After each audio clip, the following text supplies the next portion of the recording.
निमिया के पेड़ जनी कटइहा हे बाबा, निमिया चिरैया बसेर हो बाबा, निमिया चिरैया बसेर। निमिया चिरैया के नियन हम बाबा, उड़ी जइबै होत सबेर हो।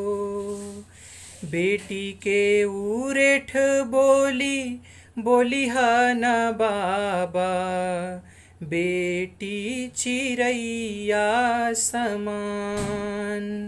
सबरे चिरैया बाबा उड़ी उड़ी जई हैं, रही जई है निमिया अकेल।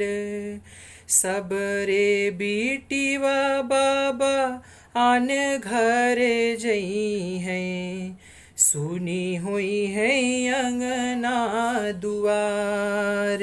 हे बाबा सुनी हुई है अंगना दुआर।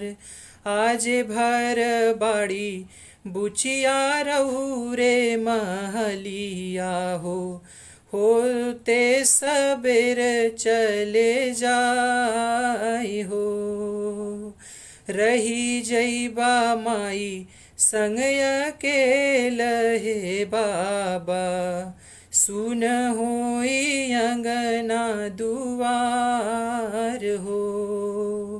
निमिया के पेड़ जनी कटइहा हे बाबा, निमिया चिरैया बसेर। बेटी के उरेठ बोलिया बोलिहा ना बाबा, बिटिया चिरैया समान।